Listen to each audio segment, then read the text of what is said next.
pagi teman-teman semua, berjumpa lagi dengan saya Zaim. Hari ini saya akan menjelaskan tentang profil instansi atau unit kerja saya, yaitu LPJK. LPJK ini adalah Lembaga Pengembangan Jasa Konstruksi, bertujuan untuk mencatatkan pengalaman BUJK dan TKK. Yang kedua, akreditasi jasa konstruksi. Yang ketiga, penetapan penilai ahli. Yang keempat, pembentukan dan pencatatan LSP. Yang kelima, pemberian lisensi LSPU. Yang keenam, penyetaraan bidang jasa konstruksi. Dan yang terakhir, tugas lain yang diberikan oleh Menteri.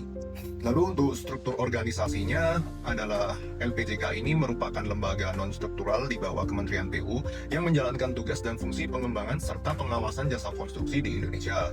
Ya, termasuk yang tadi ya teman-teman, registrasi, akreditasi, serta pembentukan lembaga penilai kesesuaian yaitu LSP.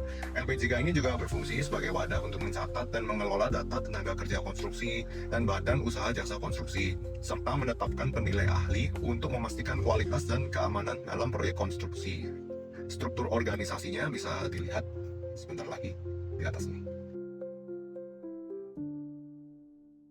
Oke, untuk tugas dan layanan saya ini kebetulan saya ditempatkan di bidang 1 ya teman-teman. Yang mana bidang 1 ini ditugaskan untuk rekomendasi LSP atau lembaga sertifikasi profesi.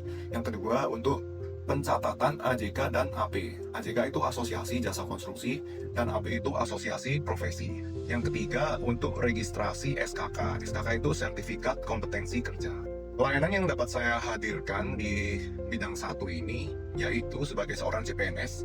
Saat ini saya ditugaskan untuk membantu pengerjaan beberapa tugas berikut. Yang pertama ada uji petik, yaitu proses uji dan verifikasi kebenaran data pengalaman BUJK pada aplikasi e-Simpan, di mana mereka ini pengalamannya adalah self-declare ya, dan kita itu ditugaskan untuk mengecek dan memverifikasi kebenaran dari data-data yang telah diunggah pada aplikasi e-Simpan tersebut.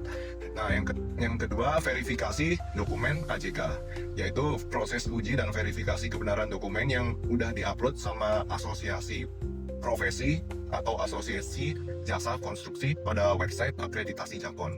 Dan yang terakhir, pada saat rapat, biasanya saya ditugaskan juga untuk notulensi rapat ya teman-teman, yaitu ya mencatat dan memahami isi rapat dan menyampaikan kesimpulannya kepada atasan.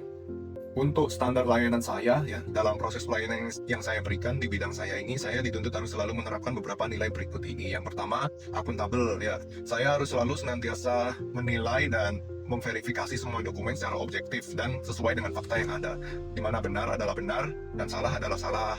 Nggak boleh kayak ada kepentingan-kepentingan gitu ya teman-teman. Lalu yang kedua ada akid. Saya harus kompeten. Saya harus memahami setiap peraturan dan undang-undang atau kebijakan sebagai pedoman verifikasi dokumen-dokumen pengalaman tersebut. Dan juga harus selalu teliti dalam pengerjaannya. Yang ketiga adalah kolaboratif. Selain itu, saya juga harus berkolaborasi pada rekan kerja senior saya ya, jika misalnya ada permasalahan yang kurang saya pahami gitu, sehingga saya bisa langsung diskusikan dengan mereka agar bisa selesai dengan benar dan cepat.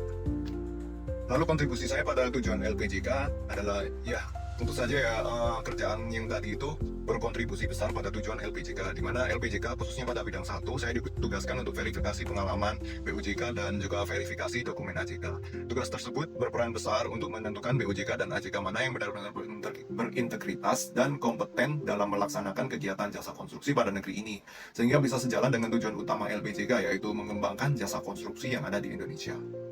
Lalu untuk Smart ASN yang sudah saya terapkan, yaitu yang pertama integritas, ya dimana saya dituntut untuk jujur, menjunjung tinggi etika juga, dan kepatuhan pada peraturan. Yang kedua profesionalisme, kualitas dan sikap mental dalam saya menjalankan profesi ini sudah sesuai dengan standar dan kode etik. Dan yang ketiga ini networking, yaitu memiliki jaringan yang luas dan mampu membangun kolaborasi. Untuk yang ini saya masih mengusahakan dengan semaksimal mungkin agar saya bisa menambah networking dan kolaborasi dengan teman-teman yang lain. Lalu apa sih yang bisa ditingkatkan ya di tempat kerja saya? Menurut saya ini kompetensi saya sendiri ya sebagai agen atau orang yang bertugas di bidang 1. Lalu saya juga harus ini memperluas networking dan kolaborasi antar pegawai, terutama yang pegawai senior.